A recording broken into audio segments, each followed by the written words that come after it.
All right. Hey, we are on the Foxed In podcast. Welcome, Rachel. It's good to have you on at Rachel Bock 9. Thank you for having me, Jeremy. Really appreciate it. Of course. I know we've been chatting and trying to plan a time that worked. One of the first questions I like to ask guests is, if you could meet three people, alive or dead, any that you want, who would you meet? They have to be alive, though, at some point or the other. You can't be fictional. Somebody's already tried that. Oh, really? Okay. Yeah, no Sherlock Holmes.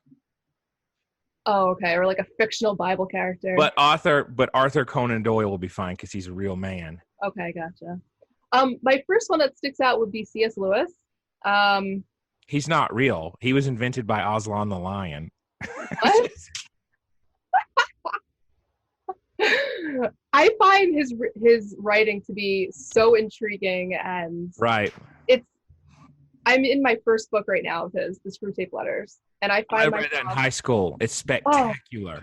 So good. And as I'm kind of coming into reading the Bible at the same time and just kind of learning about faith too, it's just a spectacular read. There are times I read a paragraph and that's all I read for the day because I want to process it and think about it. And it's such a shame because it makes me be a really slow reader. And I can't just like go through all the chapters, even though it's a very short kind of book. It's so rich with material and ways to think about the world and interactions with people and yourself. And so I think that he would be a really interesting person to have discussions with. Right. I grew up reading the Chronicles of Narnia. Mm-hmm. Obviously, that's kind of like what you grow up learning in the Christian Southern milieu. Of course, Lord of the Rings from the inimitable Tolkien, and they were friends, as everyone who's even looked into them a little bit knows. But Lewis, he wrote so much more than people even scratched the surface on. Yeah. He wrote a sci-fi series where the main character is essentially naked the entire time, which would prove interesting for adaptation. But Screwtape Letters it would be nice to update that for the present, wouldn't it? Because many of the same temptations still apply. Yes, and he's talking about this Old English setting, but it would definitely, an update with what we have going on now would be kind of cool. If somebody ever undertook that, I don't know who could really do it justice, but yeah. I did also start reading one of his sci-fi books, which I'm only halfway through, but it still has all of that same feeling to it that just really makes you think about things. Cool. Nice. I think that was Perilandria is what I have. Yeah, that's what that. Yes, Perilandra, something like that. Yeah. Okay, so C.S. Lewis. Camille Paglia. If you were to ask me these questions, I'd probably answer differently at any other time. But Camille Paglia sticks out to me. She's one of those really old school female equality. She's very witty and sharp, and she's very rational. And I think she puts a lot of the craziness that's going on now in perspective. And I think she would be an awesome person to have a conversation with about what's going on now. That's the first time I've gotten that. It's not a morally relative, position that's just flailing in the wind. And then I'm just trying to think about like my broad interest right now, but maybe Carl Sagan.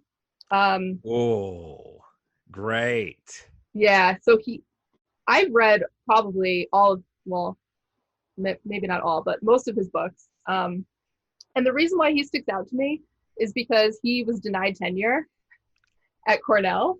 And a lot of that was due to his totally being popular with his work. And so he was reaching huge audiences by making science accessible to people. But Cornell didn't really like that.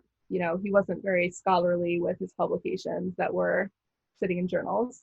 And that was very controversial. And so I would be curious about his take on Ivy League and academia and what the purpose of science is, especially after being denied tenure. And reaching way more people than any other astrophysicist could only imagine to do. Yes, that's a great point. What are your thoughts on academia? Well, that's a nice, interesting segue. I have so many thoughts on academia.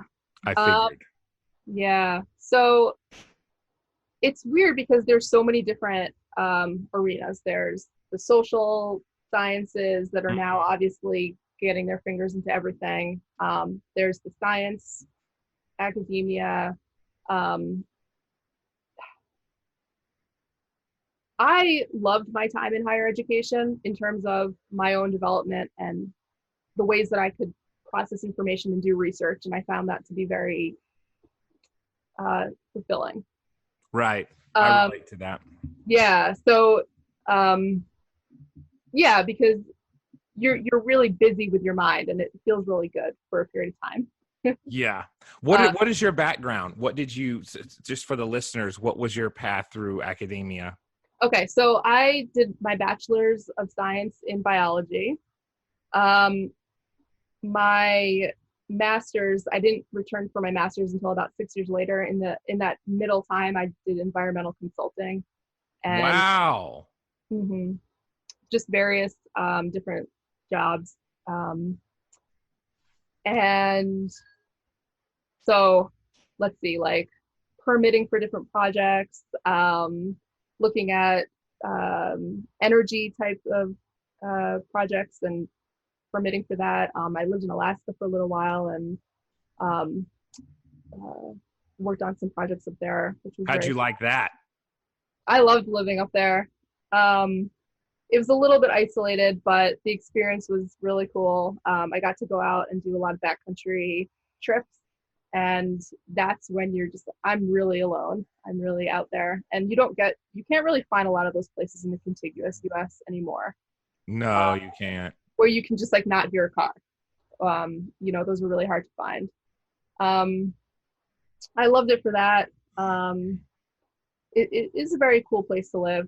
The light and the dark was a little bit hard to get used to. 30 days of night. No, well, I wasn't that far north. It just kind of gets, a little bit of the dust is your darkness in the summer. So what do you But do anyway. these days, Rachel? Oh, yeah, sorry. I feel like I'm going on a huge tangent. No, it's great. It's Cut great. out whatever you want.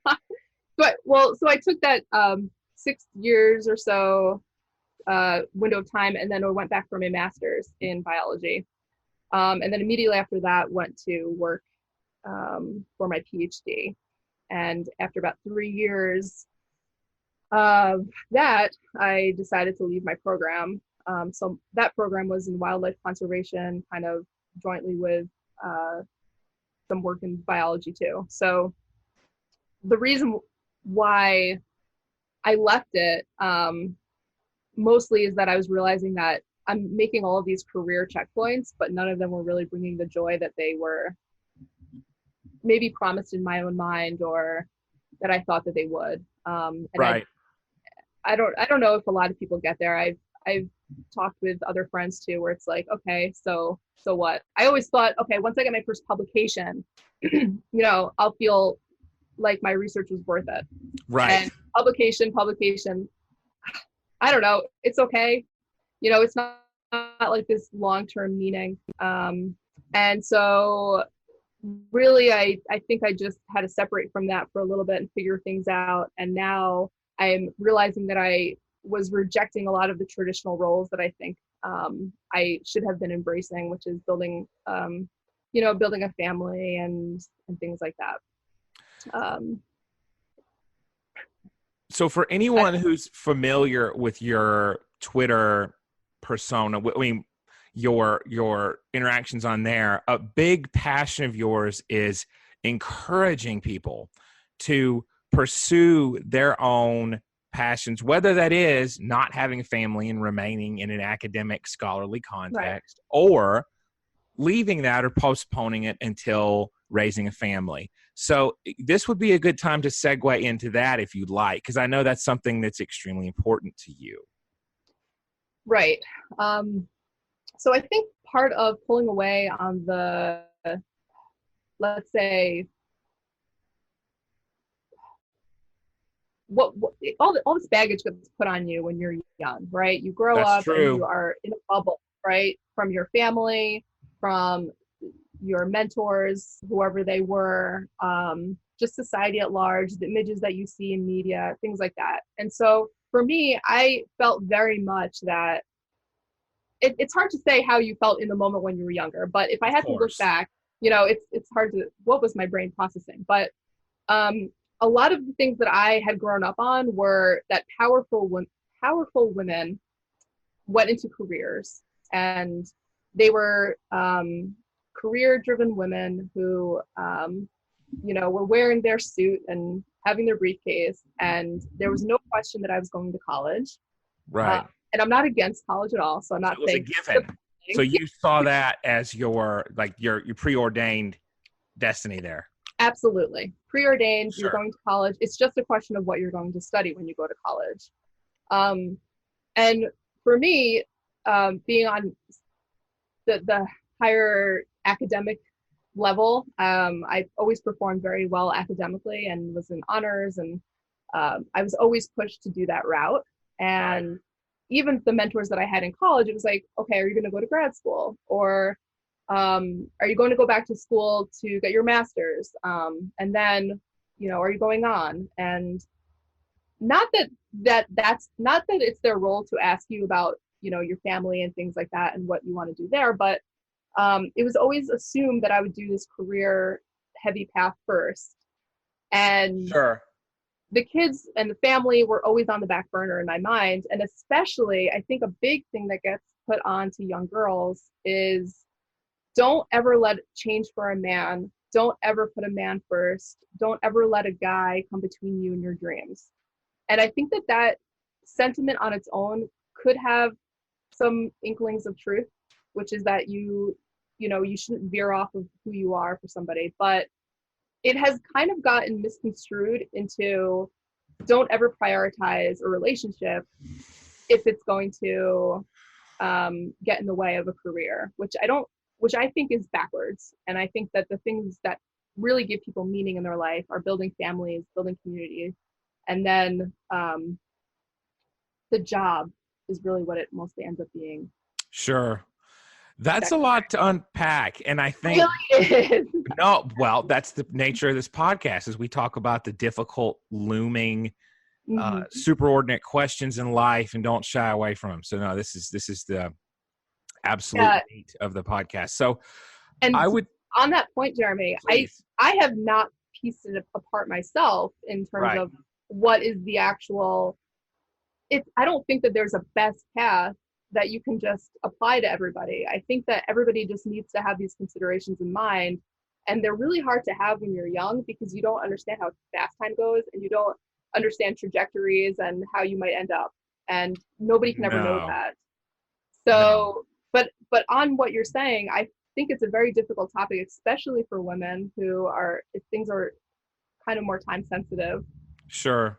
And I haven't figured it all out either, so I don't know. No, and I take that disclaimer very seriously. I didn't get the impression that you were ever telling people this is the way to live. And you're very autobiographical in your tweets, and you explain, well, this is what I've encountered, and this is what I would say to someone in my position, right? Speaking from your voice. So I understand that some people are going to be less than thrilled with that advice, and that's great. Pursue academia and don't care about family stuff. What's difficult is that human beings are innately temporal creatures that can change their opinions about things as time progresses. Right, What getting you things think changed. at 19 may be different at 29. And so you make decisions then that affect later. And if there's not the wiggle room to get out of those decisions and backpedal, maybe then that can become very unwieldy. And I think that's something that you're getting at is be aware that sometimes if you have any inclination of wanting to have a family or anything that you think could change, be aware of that. Right, and I think that's what I realized while I was in it, and I was just thinking, oh man, I'm already in the thick of this PhD program that I devoted so much time to and so much of Right. my mental energy. And is it okay to just say, I don't want to do it anymore? And there's a lot of pressure on that because you're letting down a lot of people that believed in you, and you're letting down yourself and things like that. But yeah, I try to be just, here's what I've learned. I've made a lot of mistakes, I think, and I don't regret them in the sense of, oh man, if I could go back in time, but I just want to lay out what it is that I went through so that people can, if they are experiencing something similar, that it's okay to kind of admit that. And this runs up against something that is kind of a popular meme right now, which is that the reason why women aren't in these high roles is because they're being kept out of them, or there's inequality somewhere along the line of their opportunity. And that was not the case for what I saw at all. If anything, what I was seeing for friends that I've had very close to me is that these are intelligent women, highly educated, passionate about their work, but they get to a certain point and they just say, look, family is what I want to prioritize, and I'm going to pull back a little bit on my career. I'd like something more flexible. I'm going to go part-time. And they're totally fine with not being the CEOs of companies. They'd rather be the CEO of their house or their home and building that. And that has been so demonized. And now there's all this pressure on the next generation of women that if you don't achieve this really high thing that we've been, kind of pushing on you and saying that is the future is female, so to speak, right? The future is for women. Right. And if you don't take that on and feel grateful that we paved the way for you so that you can go out into the workforce and be a high achiever in some job, that you're missing out. When really a lot of women get to this point, and that my age in their 30s, where they say, I look at the clock when I'm at work and I just can't wait to get home to my kid. I mean, one of my friends said that to me, that she feels like she is not like actualizing her education because she does not want to be promoted. She does not want to work those long hours. She's like, I just want to go home to my kid. So it's an interest and a predisposition issue with these particular women. And I think that not that everybody would be, but again, just the flavor. Absolutely. Yeah. Well, this is what's interesting to me is I saw an article the other day, and I can find it based on the title, but it was "Don't do what you enjoy, do what you're good at" or something. And I'm thinking, well, that's a perspective, but people will usually choose what they enjoy, right? So if you would enjoy spending more time with family, then, I mean, and that's not a career thing, but that's just a different issue altogether. But there are many different competing narratives now. There's so much out there about how important it is to build community and keep your friends. Social media, it's called that for a reason. So women have that pressure to pursue relationships more than ever before, but also to pursue careers more than ever before. So on both ends. So it hasn't let up on one end to allow for the other particular venue to be explored, because we don't have enough time in a day. Human beings don't, to do everything perfectly. Exactly. So it seems like there's more social pressures bearing down on women and career pressures than ever before. I don't know if you've noticed that or that resonates with you, but that's from an outside perspective. I've seen that be an issue. Yeah. Where there's a lot of pressure on career, you're saying? A lot of pressure on career, yes. And on, even if you have the career, you need to be superwoman and do everything with your kid, because people judge how good a mother you are too. It's ridiculous. Yes. And there's a lot of mom guilt. Oh, yes. That's something that my friends talk about a lot.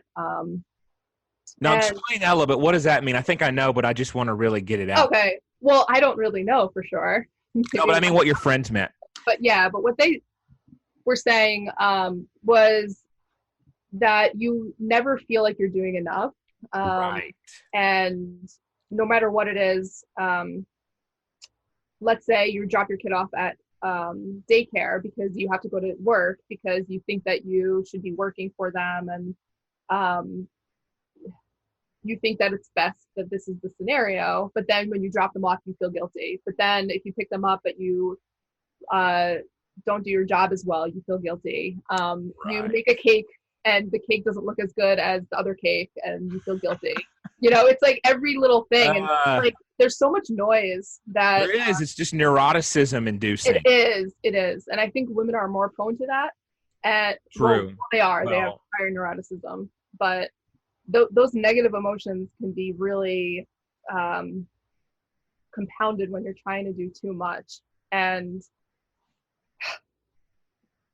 it should be okay in a modern society where we really care about happiness and meaning, and we have all of these luxuries of modern society to say, oh, I do want to spend time with kids and raise them and be there for them when they're young. And it's almost like that. Yeah, it's almost like that's been demonized. And I was guilty of it too, where I remember people saying, well, I'll just have kids when I'm young. I'm like, what? You're not going to pursue a career. You're not going to do your thing first. And I remember that mindset too. So that's been something that I've had to kind of release and realize is just kind of a pathology. Well, any kind of belief that you rigidly adhere to that people induce in you, and any kind of fear-encoded belief tends to be very viral and self-replicating.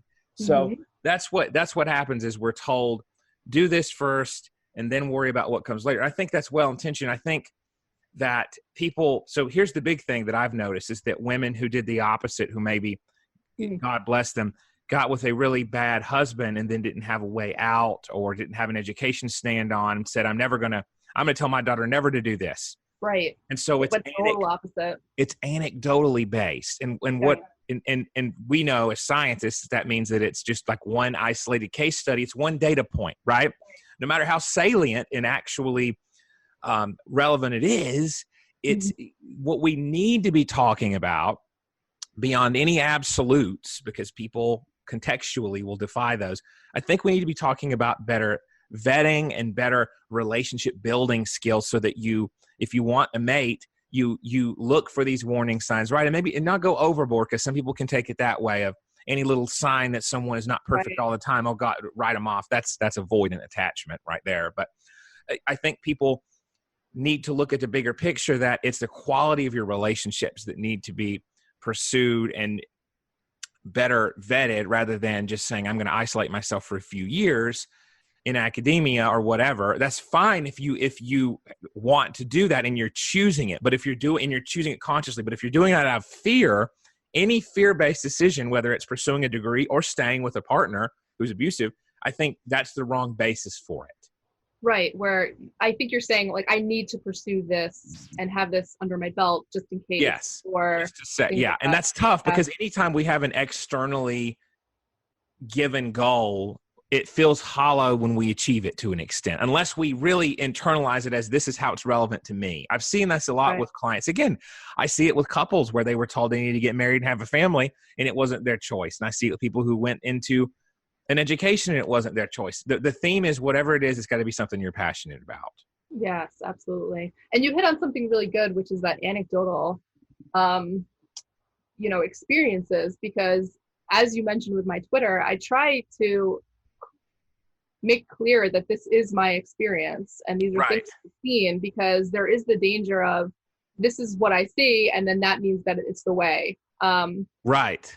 Yes. I've had my own biases my whole life before. And so I'm just kind of trying to be aware that I don't re-bias myself in another way. But I have been very open to hearing all different points of views now, which I hadn't been prior. It was kind of, here's my bubble, this is the way the world is. And being open to those things now is really cool. So. Yeah, I think that's a real sign of development when we're able to entertain other ideas that maybe we weren't before, because they were either threatening to us or we couldn't afford to consider them because we were afraid we would just impulsively choose to follow them, things like that. Right. And that gets into another thing that I would really like to hit on. You released a really great series of tweets in the last few days. It might have even been yesterday, discussing the dual errors of men engaging in the MGTOW, so men going their own way, which basically means kind of a woman hating movement to an extent. It's not even wanting women in your life. Okay, we'll say it that way. And then women going the radical kind of women going their own way, men are terrible direction. So that was awesome seeing what you had to say to people about avoiding rebound relationships that are terrible and letting go of bitterness. Do you want to explore that a little bit? Because that really resonated with me because of all I see out there with gender division now. Yeah, it's getting really bad. And I'm sure you see a lot of it in your practice. Oh, yes. There's that old saying, all is fair in love and war. Yes. And people really hurt each other when they're in loving relationships that turn bad. And it can be really terrible on the psyche. I'm sure people have had way worse traumas than I have had, so I'm not speaking about it in that way, but you know, I've experienced my fair share of things that could leave me bitter. And I'm sure I've done things to people that would leave them bitter. But I would hope that they would go on and find somebody that they have a great relationship with. And I think that, you know, obviously I can go on and find a great relationship too. The big danger is taking that, again, anecdotal evidence, that anecdotal experience, and just, it becomes your whole worldview. Yes. And this is why I think what people are doing with the trauma, like you talked about, is really good, because you can take that bitterness and you can release it. For me, it was kind of, I had a thread on forgiveness, which was about a guy that I dated in high school who was really, I think he might have had some of his own issues that were really deep to himself, but he ended up really, you know, just being very deceitful to me. And I took that for a long time, and it kind of resonated throughout my other relationships. But when I looked at it more of just, this is this person in the world, and they were navigating the way that they were acting out their own trauma, right? And so I see a lot of people, they act out their own trauma, and if people are in their way and they may impact somebody else and have some destructive pattern on other people around them, it's not really about those other people, it's about this person's internal trauma. And so that's the big danger that I see with not working through your resentment and your bitterness, is that you end up just becoming a almost like an epicenter of new trauma, because it's on everybody around you. You can't be a joyful person to those people that you say that you love and that you want to love, right? You nailed it. Yeah, you could say you have great intentions for other relationships, but they never work out. And so if you don't work out your own bitterness and let it go, you're going to become a new source for it, in the same way that that other person was a source for it for you. So I guess the choice is, when you're traumatized by something, by a relationship, you can either take that and embody it, or you can release it. But if you embody it, you are becoming that new thing that you hate, that hurt you. Yes. And that's what I see a lot with the radical feminists, is that they obviously had some trauma. I can't say that everybody had, because I think you can get sucked into it when you're young. But okay. And I don't know the psychology of, because even though I was a feminist, I would never say that I was radicalized. But it seems like they're acting out some type of trauma, and they've been hurt in some way by men. And then the MGTOW, I can see that they've kind of gone through some type of traumatic relationship with women, right, and they are unable to get past that for, you know, a whole slew of reasons. But absolutely. Yeah, I used to be able to tell who kind of had, there were even people who had MGTOW in their username who I would talk about my mission for helping men to develop better boundaries and vetting and relationship awareness, right? So interpersonal effectiveness, if we wanted to use some 5-point psychology jargon. But and then I would get comments like, so what about avoiding divorce trauma, and what about that? What about custody stuff? Like people wanting to up the ante and get me really, really mad about, you know, the horrible stuff being done to men in divorce cases. And look, I understand that, and I want to dignify that stuff happens. It does. but how is it going to help to say, this is what's going to happen to you? That's Right. just limbic system thinking. So somebody who, I bring up his book a lot. I know I've done it in at least one other of my podcasts and in plenty of ones of other people's, but Bessel van der Kolk, who wrote The Body Keeps the Score. And it's like the title means the body keeps the score of trauma, of experiences that are imprinted on a limbic and sensory level. So All's Fair in Love and War, really, that's a great phrase. And I should do a whole essay on that, because what binds them together is a high limbic system arousal, right? In war, you're fighting and you're in a primal mode for your life. And in attachment and relationships, you can be in a high autonomic hyperarousal of the body to avoid abandonment, right? Because attachment is a very high emotional strain sort of endeavor. It's life or death. So war is life or death, and so is attachment, bottom line. You can get into child psychology and look at how children have to actually be delusional in order to, if they have an abusive parent, to believe the parent cares about them, because kids can't afford biologically, evolutionarily, to think their parent is unsafe, because it would induce a sort of dread that just can't. There's a lot of interesting literature on this, and you posted something kind of on an evolutionary psychology level the other day. So that's a conversation we could have for a long time.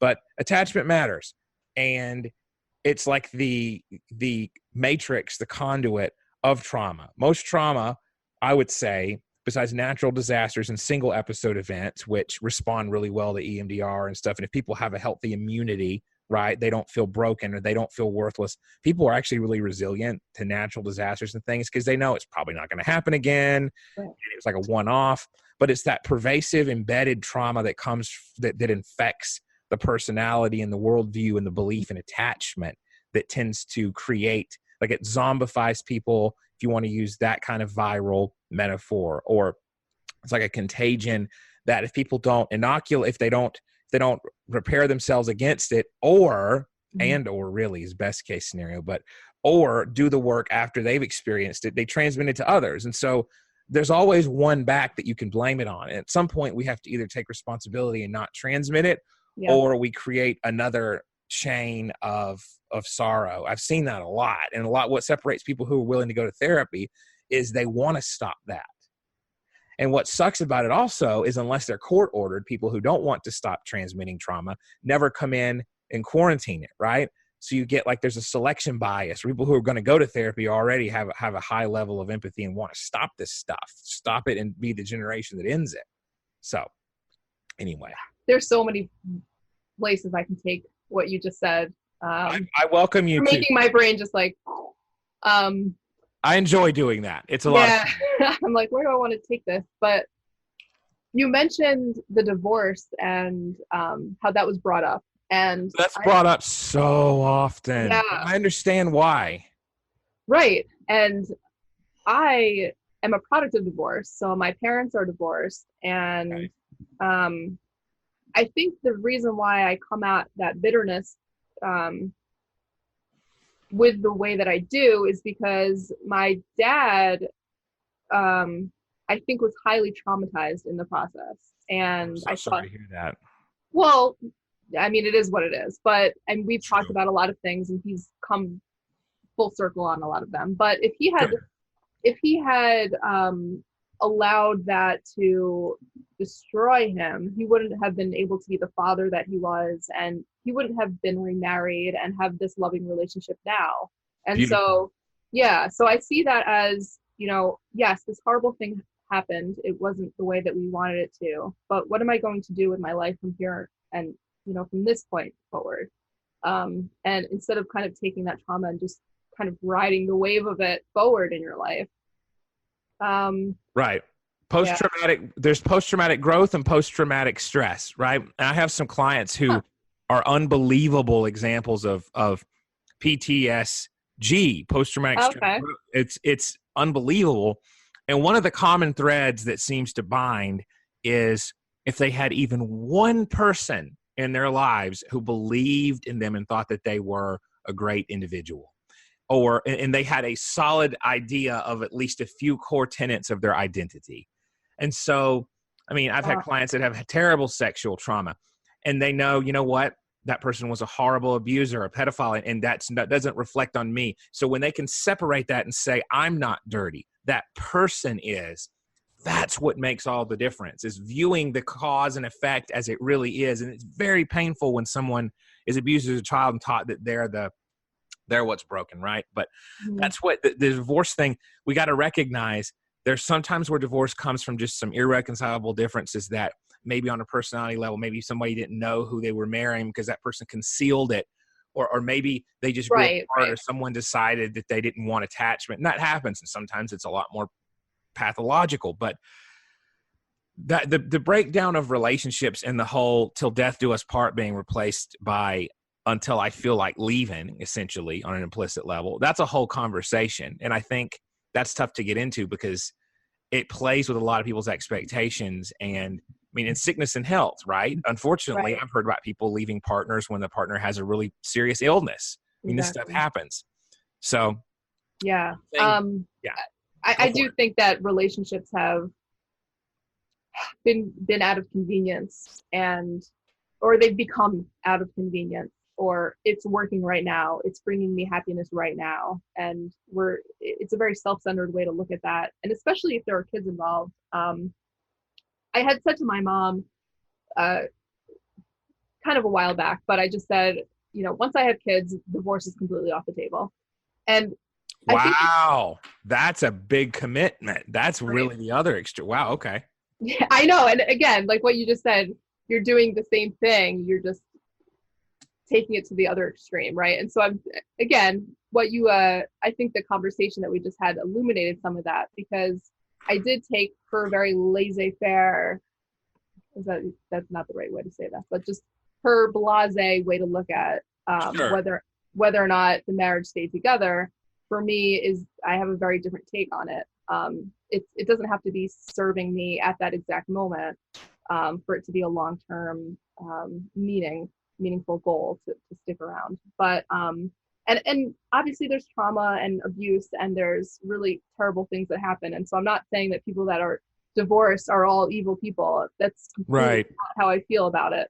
But I do think that the family has been sort of undermined a bit in our society. Well, you get the game of chicken of maybe your abusive male figure who hid it really well until getting married, and then they husband and wife have kids, and then she has the tough decision when he starts to rear his true nature of, do I stay with him for the family's sake, or do I become the reason, which really he's the reason, right? But he can guilt her into thinking she's the reason because she's the one pulling the trigger on divorce. I've heard about that time and time again. And I've also heard the other extreme where I've had male clients where their wife has successively, progressively battened down the hatches on him and said, you can't do this, you can't do that, you can't do anything with your friends. And so it goes the other way. So it's more about personality and entitlement than it is gender. That's the big thing that I'm on now, is it's really the psychopath empath struggle versus men and women, right? Let's just look at it that way. It's who's willing to be the most entitled and drag people through the mud for their own desires versus the more empathic partner. And it sucks that that's how it works. Right. And approaching it in that way that you just kind of said, who's going to, sorry, the way that you phrased that was kind of good, but I don't want to mess it up. Oh, you're good. Who's going to be the one entitled in the relationship? And I think a lot of people approach therapy, or from what I've seen, I don't know. This might Please, no, you can say whatever you want about it. Where they're looking for validation for their view. They're not looking to change, and they're not looking to be climb the wall. They're looking for you to say that, yes, you're totally valid in every way that you see that person, and it's all them, and that's what they're looking for, really. They're looking for a professional to say that. They're not looking for somebody to say, here's the role that you play in this dynamic. Here's where you can alter the dynamic of your relationship. So that's just how I see it. I don't know. Oh, that's beautiful. But no. I like that, because I'm going to add on to that. So you just hit on more truth than you realize, because and that's not the case, obviously, for everyone. Everyone isn't going to be looking at therapy as a way to confirm it's confirmation bias. But so you get it, but when you do get that, you get it two different ways. Okay. And this goes to like the mimetic viral nature of beliefs, again, kind of transmitted. So you have people who I have actively had argue with me that I just don't know how worthless they are. And I just don't know how much they're the problem when I'm trying to pull them out of that view. So they are wedded to the idea that they're broken. Okay. And then you get people who are really wedded to the idea that they're flawless. And it's like two opposite sides of the same coin of a belief that is very damaging. And so the goal there on both ends is to help people to stop identifying with their thoughts, being fused with their thoughts and perceptions, and widen the scope there, because it's fascinating how people will come in for one thing. And this is a very typical therapist point. Therapists will say this, especially the older grizzled ones or ones who are experienced this. A lot of the time, clients will come in with one problem and you dig deeper and it's a completely different one. So they'll say, well, I just keep messing up in the relationship. And then you maybe have an idea of what that would look like. We project as individuals what we think that would look like. And then we hear more and more from the client, and the client's like a haggard mother trying to cook and be supermom and all that. And husband plays into her insecurities and hooks in like Velcro and says, well, you're not doing enough. And she really believes that. Or you get the guy who is trying to be a great provider and is bitched at because he doesn't do enough around the house when he gets home after a 12-hour shift, and he's just physically, literally exhausted. And you get him being like, well, I don't feel like I'm a good enough provider. So the way people use language is deceptive until you dig in and you hear the facts. So, yeah. And I think that's why it would be really hard from your perspective, that you're hearing the story from this one side of a person. Yeah. And I don't know how you could do that, because even my own retelling of a story, conversations with my boyfriend, first we try to figure out what actually happened. Right. Because I'm like, well, I thought that you said blah, blah, blah, and then this, and then I said that. And he's like, no, you did that, and then this. So it's almost like we need a video camera or something just to even parse out what we think we saw or what we think, because it's all wrapped up in emotion, especially when things are emotionally based. You're absolutely right. And yes, that's beautiful. It's like that movie Vantage Point, where something happens, you get 7 different little vignette to the same like bullet of assassination attempt or something. It was a kind of funny movie in the late 2000s, but I missed that one, but I get it. Yeah. You got it's all about perspective, and there's certain things people say that are just inexcusable. But beyond that, people tend it's very relative, and people tend to not know what the order was, the causality. So this is all amazing stuff. I want to give adequate time though to hear your story about, because faith is very important to you, right? Oh, okay. And so I want to hear, if you want, and I think it might have been interspersed in throughout different parts of the podcast here, but just between the lines of what your journey was like, going maybe from faith to atheism to faith again, or whatever that was, however that was for you. Yeah, I'll talk about that a little bit briefly.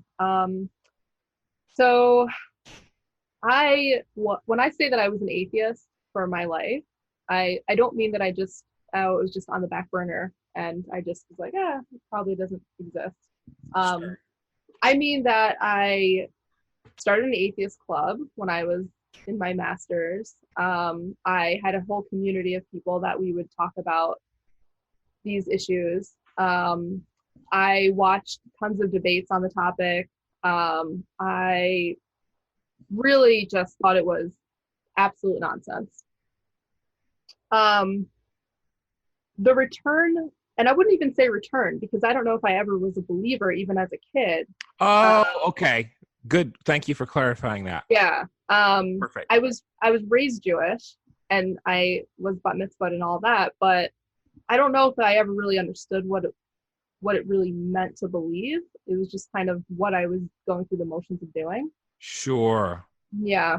And then, so now about 2 years ago, I kind of I'd say more like a year ago, peripherally with my boyfriend, he had a Bible and he would read some things and we would read some things together and just kind of talk about them. And it was a very slow, there might be some things here that I've been missing out on. And the day that I decided to buy my own Bible was a very big moment for me of just, I want my own book to read from, you know? Yeah. And so that was a really big day for me. And I really spent a lot of time picking it out. Now going through it, there are things in there that make so much sense in terms of the human experience. And it's a realm that I never allowed myself to participate in, which was really sad. But again, you know, you come to things in your life and there's a journey to everything. Right.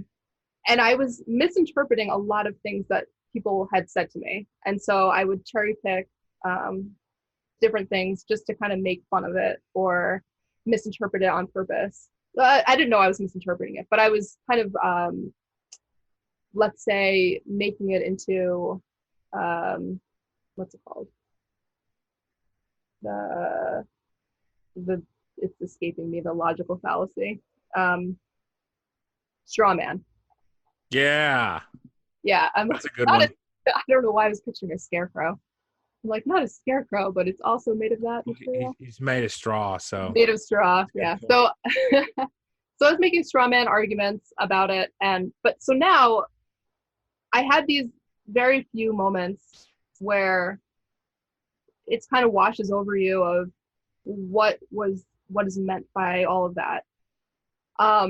It's kind of a very personal thing, so I don't want to go into too much about it, but sure, absolutely. But there's a real release when you realize that you're good enough, and that was a really big one for me,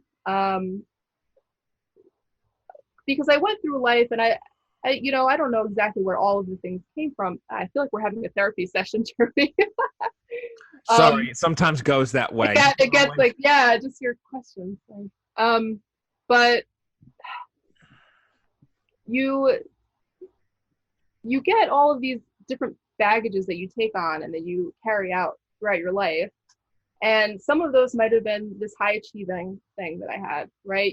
Of course. You're going to go on, you're going to do amazing things, you know, being told that as a kid and just, wow, what remarkable career you'll have and blah, blah, blah. And so letting go of that was a really, really big one for me of just, I'm not going to do this crazy research career. Yes. And just deciding that that's okay. That was huge.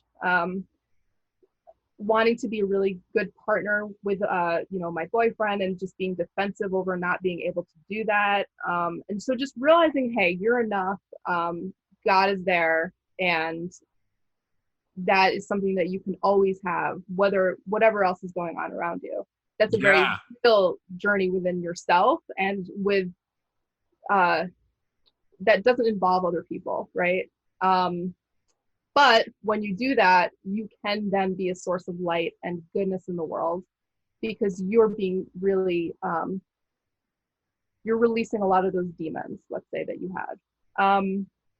So that's been part of my journey. It's still an ongoing journey. I'm, reading and thinking and trying to find that balance again and not go to the extreme, right? Like I was this, so now I'm going to be all over here. And, but it's for a lot of happiness, just kind of like a deeper happiness, I guess you can call that a peace. So that's been really nice.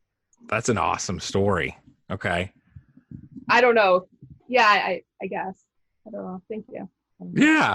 I want to talk about your epic tweet thread. You have a gift for writing good tweet threads, by the way. The one about your dad teaching you or the experience where your dad had taught you in the past how to change a tire, and then on the spot, under stressful circumstances, you had to do it. Yeah. It was a real true story. Yeah. So I grew up with two brothers and my dad. And so and my parents were divorced. So when it was time for me to be with my dad on visitation, it was me with three guys. And my dad was very much in real equality. Like, he treated me like a girl. I'm not going to say he didn't, but, he wanted to teach me the same things that he was teaching my brothers. And when I got my first car, and it was like, now you have to know how to change a tire. So he walked me through those steps. And the first time that I had to do it myself, it was like, wait, you're actually gonna, I actually have to do this myself. Which that's a really nice lesson to learn. I didn't think I would have to learn it at 16 when I was, got my first flat tire, but that's a really good feeling. I think that there's a middle ground to be found, because women are different from men, and men are more drawn to maybe doing some of those types of fixing things and working on things and being more of the mechanic for the house or whatever. But there is a real, let's say, a slippery slope where women can not really learn how to do anything that's self-sufficient and fixing things for themselves. Some of it's born out of, I'm kind of thinking out loud here, but some of it I think is, yeah, because I'm kind of going down on a tangent on this, but it's either I'm going to be overly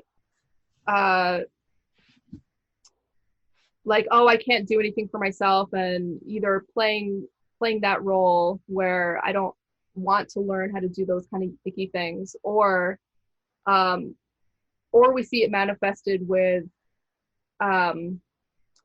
feminism, where I'm not going to learn how to cook for a man or do those things because I shouldn't have to. I don't know where I'm really going with that. Well, I want to jump in here because that's just a great point. So here's the problem with culture. In the 50s and back, probably into prehistoric times, women were expected to do things because. And so this whole thing of we should, and especially to therapists, that's a bad word, because it doesn't motivate, right? There are oughts, there are shoulds, and if you want to go the religious route, you could even say that it's not just black and white should. It's do this because God loves you and wants the best for you, right? It's relational ethics. So I was talking to Jade, who runs this channel. You've probably crossed paths with her, seen her stuff. Her name is Girl Untitled. Yeah. That's her Twitter. So I did a podcast with her, and she created a list of ways to be better in a relationship. It's from a female perspective, okay, to other women, but I think it applies to anyone.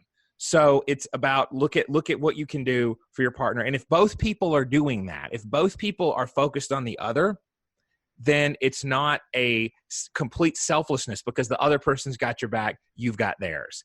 So when it has become men should and women should, that is a demotivating cognitive pattern. It makes people dig in their heels because it feels punitive from the very beginning. And it shouldn't be about that. If you love someone, why wouldn't you want to bring her as the mother of your children, for example, breakfast in bed? Why? It's not a should. It's an I love this person that comes out of the emotion.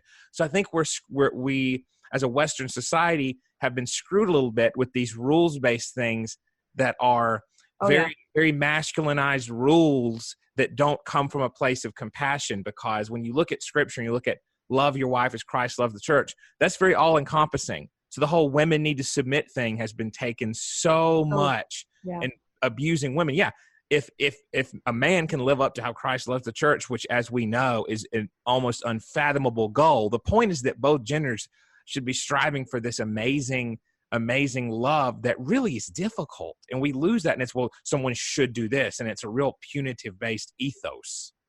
Yeah, I really like how you put that, because that whole doing it out of because you want to, and because it's the goodness of these other people. When I just brought up that example of cooking, one of the feminine traits that I look to, that I think is just so beautiful, is the nurturing role. And not only so for example, my boyfriend has a childhood family friend, and she always had cookies, warm cookies for the kids when they were playing, that they would come in and then they'd have warm cookies and they'd all get to hang out together. And she was very welcoming and warm and created this environment of peace and just come on in, everybody, and have some cookies. And I'm not saying that you have to do that exact thing as a woman, but just creating that space for people to be to have that peace and to know that there's this nurturing place for them where everything just feels really great and it's a really nice community. When you create that for other people, you're part of that and you create it for yourself. And so I think it's a really, what you're saying, where it kind of goes both ways. It's a bi-directional exchange, because giving it for other people, but you're also creating that world for yourself as well at the same time. So if you don't want to cook food because you think you should and you're against it, but you're providing somebody you love with food, and then you're also sharing a meal with them yourself. And that's a beautiful thing that I think you're really just doing a disservice to yourself when you don't allow that into your life. That's true. As a woman, especially for us. And I think men too can be nurturers, by the way. I don't think that it's just women. Yeah, no, I understand. So, and that gets interesting because as a male therapist, I probably focus a little more on procedure and solution focus, right? And I'll make sure that it's not at the exclusion at all of talking about emotions. Most people just want to talk things out. That's a real cliche. Of course, we know, I know that. But I bring a lot of focus on EMDR and solution-focused modalities, things that are more incremental. So I think when you get a different flavor of the different genders' strengths in areas that maybe belong to one gender, it really gets interesting, and we're better for it. If you have a female presence in male-dominated fields, I think it's when we try to eliminate every last gender norm that ever existed, that it gets difficult. And I think even no matter your views on it, if you want to do that or not, it's difficult just because of the cultural embeddedness. And some people are going to be more nurturing and some men are going to be less emotional. So what do we do with that? Do we try to strain them against their nature or against their personality, or are they entitled to it? I think that's a question people have to answer. Right. But I also think on that line, I think there's a way to bring out those qualities in people. Okay. And that's a good perspective. I don't know what your take is from the psychological world, but I do feel that if somebody wanted to say, I want to be more nurturing, rather than just saying, I'm not nurturing, right? Yes. Right? Like, yes. Or like, I'm willing to change and think about ways that I can be more like this, rather than just saying, well, how do I work in the world as I'm not? Yes. No, absolutely. That's a brilliant point. No, I was thinking more of if people who naturally have a leaning toward more mechanical stuff, trying to get them to work in maybe the liberal arts isn't the way to go because it doesn't play their strengths. Yeah, not like a huge shift. But that comes down to, and I've had clients with this exact presentation really of, okay, I want to be more open and enjoy being with my kids more, or with my husband, what can we do? And I get deeper and deeper in conversation. And it usually turns out to be either people are afraid of losing what they have because it's the first positive set of relationships they've had. That's a trauma thing, right? Of thinking I would rather not deal with the suspense of thinking I'm going to lose something, so I'm not going to feel what's positive. Because when we numb things, when trauma numbs our emotions, we don't feel the good or the bad. Okay? So being numb to things and being very stoic on that front, yes, it prevents you from feeling pain. It also prevents you from feeling the depth of joy, right? You can't lose one without the other. It's a zero-sum game when it comes to blunting your emotions. So usually if it's I want to be more nurturing, it's I want to feel more, I want to trust more, I want to not fear intimacy. Okay, that's a good way to say it, yeah. And you know what? And it's a beautiful thing to help people realize, because just even the willingness, the desire to want it back is a good lends to a good prognosis, because some people really believe emotions are always weakness. I think we've gotten to that point in society. I think when you hear about men saying that kind of stuff, which hardly anyone is that hard line against emotions now, especially in the last few weeks with kind of the interesting events that have played out in men's Twitter. I think people are recognizing that you can't throw the baby out the bathwater. There's such a thing as being emotionally hemorrhaged and trusting anyone right away, which you speak to, right? You speak to the whole don't rebound into a relationship that's exploitative, okay? Hurt people are susceptible to getting into stuff that hurts them again, okay? So don't do that, but also don't think that every woman or every man is terrible. So, I mean, we have some real impedances to intimacy that people will play off of with fear. Right. Have you ever heard that phrase, hurt people hurt people? Oh, yeah. Yeah. So that's kind of what it goes back to what you were just saying about trauma and how people just continue transmitting it. I want to hit on, this is a great segue into, talk to us about what you mean courage with prudence, because that's one of the things you spoke about as a corrective to being bitter. That's such a beautiful phrase, courage with prudence. Yeah. Just whatever it means to you. Right. So that was a while ago that I put that up there. Yeah. It can be really scary to go back out there. Yes, it can. And my brain's wanting to go down a tangent, and I'm trying to stop it. I mean, you're allowed to go on tangents if you want. So when you're in a bad relationship one time, okay, fine, open yourself up again. And sorry, just hold on one second.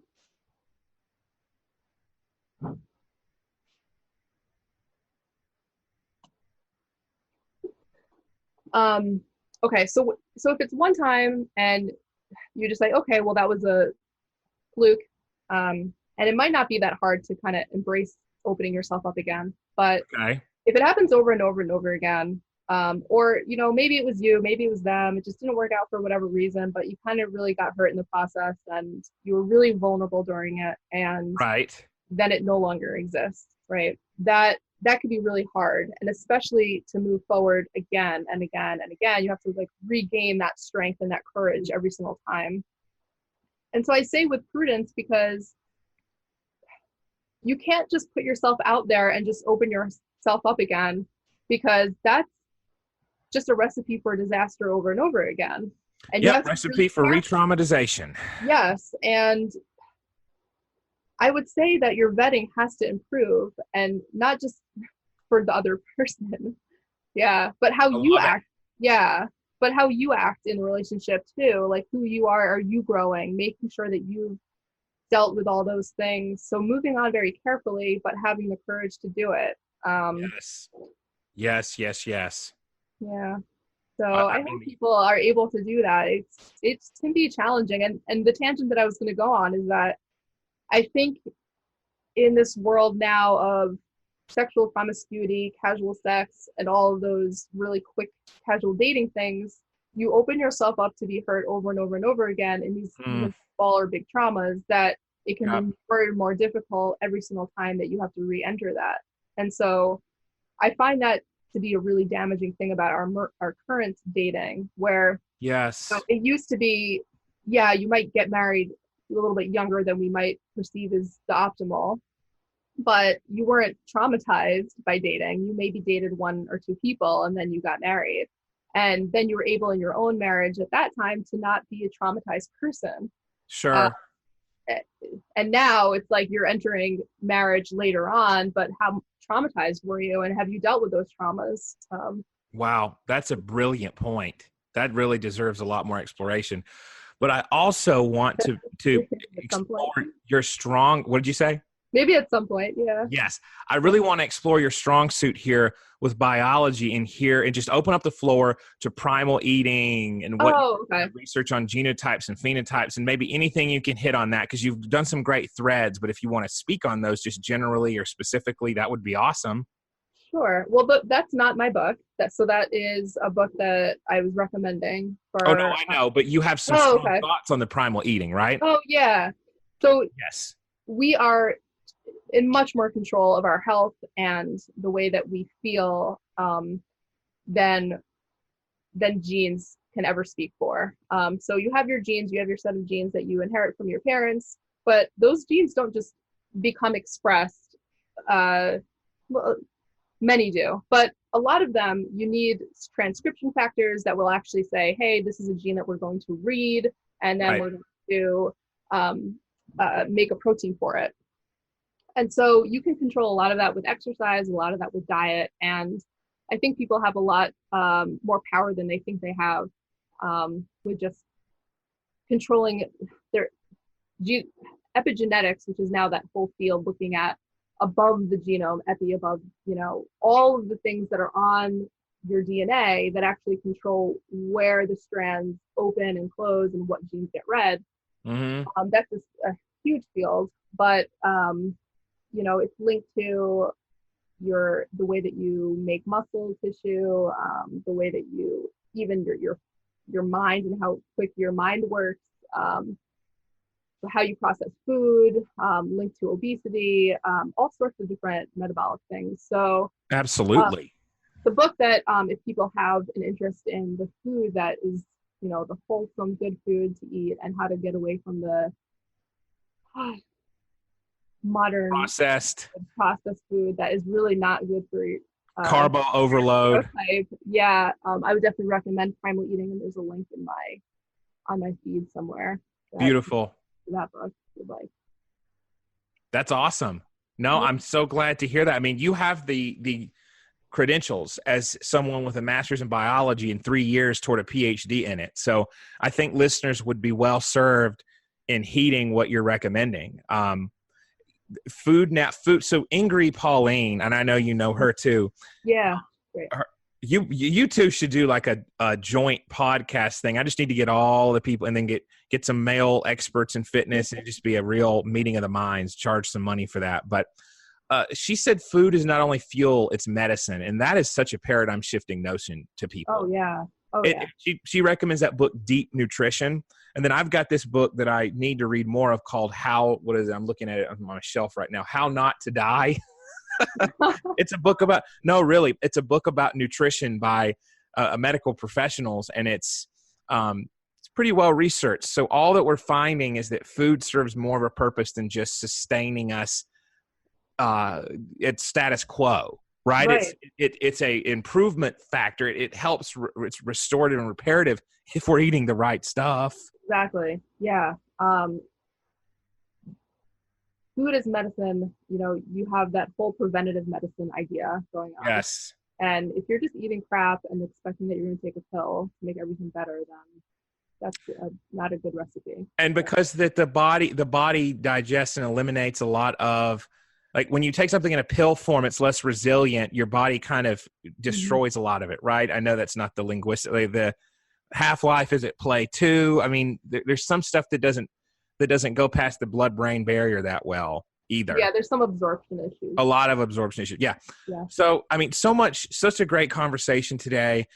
Discussion about development. I mean, when you have to do something that you didn't know you could succeed at, but you do succeed, it's such a paradigm shifting thing. Even if it's changing a tire and feeling that resilience and that capability that, wait a minute, I can learn something and do it, and I can protect myself as a woman, as a man, whoever.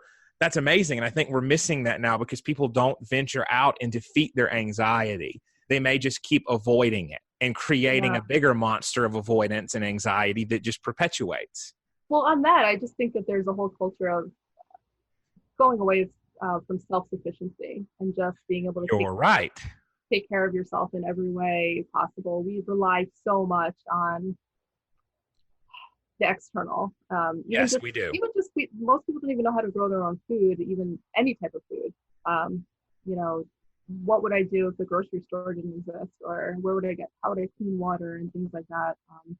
Protecting yourself, another big one. But yeah, just the culture of being self-sufficient is something that I've championed. Love it. Yeah. Oh, great stuff. All right. So wrapping up here, let's talk about anything you want to plug, anything you want to direct listeners to of yours. I don't have anything to plug right now. I have a couple of things in the works, some writings about kind of my leaving feminism and some of the mistruths that have happened in my life from that. But that's nothing controversial at all, obviously. No, not at all. So that'll be in the works. But my Twitter again is at Rachel Bock 9. So I love people, direct messaging anytime. Let me know what's going on in your life, and I hope that I can, have some good conversation with some good people out there. So hoping for that. Awesome. Well, Rachel, thank you for being on today, and it has been a pleasure to hear about your resilience, your passion, everything that you're all about. Thank you so much, Jeremy. I really appreciate it. It was a great conversation. Thank you.